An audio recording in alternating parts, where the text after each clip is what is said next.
It's been a few months since the One Big Beautiful Bill was passed. This was the July 4th weekend, if anyone remembers, and it was pretty decent tax reform and a lot of tax extensions for small business and individuals and a lot of other corporations. One of the angles that a lot of people aren't talking about yet, because it hasn't really kicked in, are these new types of retirement accounts that were brought out. And these are the Trump tax or the Trump retirement accounts, or the Trump accounts for short. Anyone who followed the bill and tracked it will remember these were originally called MAGA accounts, which is even worse. So it's bad enough that they're called Trump accounts, but here we are. And so today I wanted to spend some time kind of talking through what the Trump accounts are, how 80–90% of people that use them will use them, and then how small business, this individuals and owners can maybe get a little extra benefit, a little extra kicker out of them, because I think there is an angle there. So let's jump in. This is the Trump tax account, or the Trump accounts. I keep on saying Trump tax accounts. These are the Trump accounts. And what these are, think of it like a special retirement account for children, for kids under the age of 18. And so the way the rules read, first of all, you can't fund this until 1 year after the anniversary, or 1 year after the signing of the tax bill. So this is next July before you can even start to fund this. And so what it is every year you'll be able to fund up to $5,000 of a Trump account for a minor, for a child under the age of 18. And every child can only have up to $5,000 funded for him or her until the age of 18. And so how this is different than just giving your kid $5,000 in the market is because use is very restricted, right? So it has to be a mutual fund or like an ETF with a low fee, and all the gains on the returns on the investments are deferred, much like an IRA. And so no one's paying tax on dividends, no one's paying tax on appreciation or whatever's sold and exchanged. So there's no gains, there's nothing taxed on that income that comes from, and the appreciation that comes from those investments. And so every year for every kid, you can contribute $5,000. Now, how that works is it kind of eats away at your annual exclusion for gifting. So it's considered a gift. It's not a deduction for you who's making the gift, for anyone making the gift. And so everyone's allowed, it's like $19,000 a year, person-to-person gift in 2025, and going forward it'll be marked for inflation. Well, this $5,000 will eat away from that annual exclusion. Now, if there's a grandparent, you can gift, $5,000 to each of your grandkids, right? And so that eats away at them, and your one-to-one exclusion for that. So $5,000 may not seem like a lot, but I think the point is that it can compound, right? And so this is meant to help encourage saving from an early age.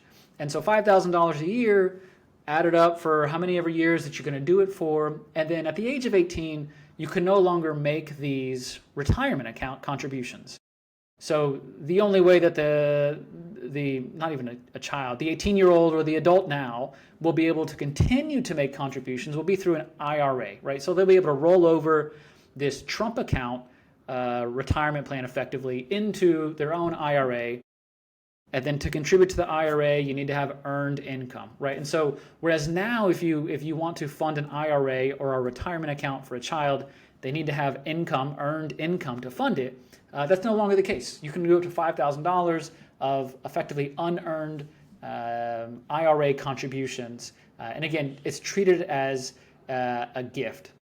So if you do the math, it could be substantial income and substantial appreciation. If the market continues to go up, it's great. If it goes down, crap. Maybe not the greatest of ideas. But generally, right, this is meant to encourage saving and encourage compounding.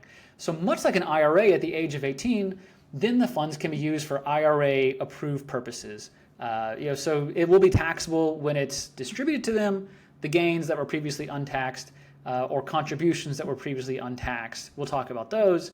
But then you can use it for like their first-time home purchase, qualified schooling. So things you can look up uses for an IRA, and it's the same kind of types of uses for that.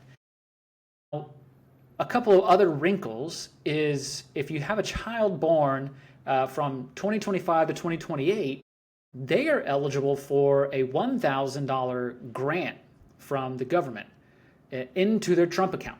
So that grant is not taxable to the child, not taxable to the adult, to the parent.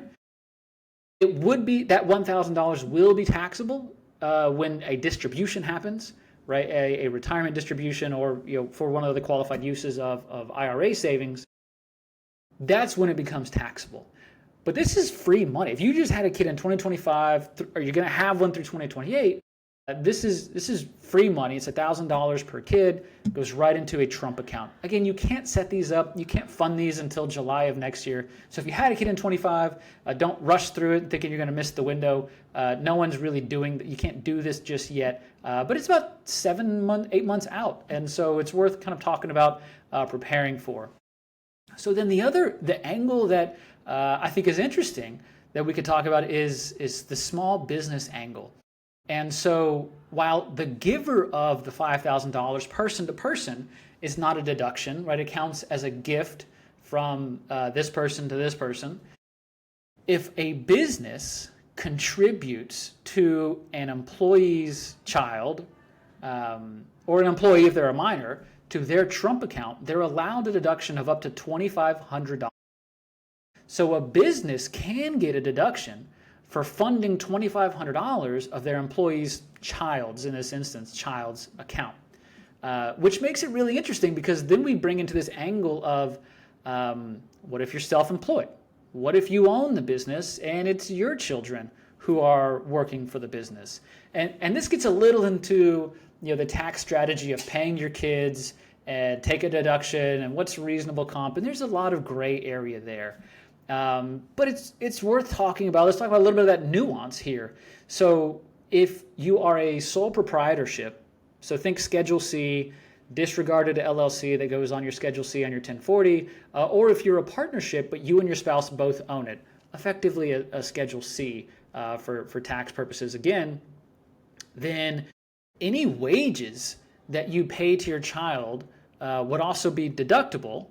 If those wages are under the individual standard deduction, no federal tax. And if they're in the sole proprietorship or two-member married couple partnership, there's no FICA.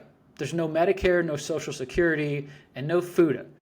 And so it becomes this really interesting way to start to structure small business deductions to kind of get around these limitations, right? And so if you own an S corp and you employ your child and you pay them great. You get a tax deduction for $15,000. Child pays no federal income tax on that $15,000 because they have the standard deduction, but they do owe FICA. They do owe Medicare and Social Security on that $15,000. They owe half, and then the employer owes half. So you're paying both sides of it. The other benefit, the benefit there is that you do get the ability to make like a Roth contribution or a retirement plan contribution because you have earned income. But the biggest benefit to paying a child is through this sole proprietorship and these kind of two-member partnership husband-wife teams that avoid all all employment taxes and federal income taxes if they're under the standard deduction amount for a single filer. And so the wrinkle then is if you are employing your child and you're avoiding, you're paying them under $16,000 or $15,000 to get under the standard deduction, now you can also take a $2,500 contribution to their Trump account, call it effectively wages, and that becomes the deduction for you. And so it doesn't increase the amount of income to them because it's a gift to them effectively. It doesn't increase their income, so they pay no taxes on it. It doesn't bump them over the standard deduction. You get a business deduction for it, $2,500. Now it's not the $5,000 full amount, but $2,500 still, if you had a couple of kids per kid, could add up. And it's just a way to increase the amount of money that you're saving for your kid, for their retirement. You're getting a business deduction for it. And it just makes the deduction that much more valuable and that savings account that much more valuable. So that's kind of the small business angle, right? And so we talk about structure a lot. We look at structure a lot with our clients. And so this is something, if you have a Schedule C, if you have a sole proprietorship or this kind of, husband-wife partnership team, it's worth taking a second look. Do you want a $2,500 deduction? Yes, you'll lock the money up in a Trump account, effectively an IRA. But if you don't need that, it's a good way to fund it and put some money away for savings, defer all the gains on the investment until those distributions are taken out for your child. And it really becomes a way to accelerate the saving and this kind of generational wealth building angle and aspect that a lot of us are going after.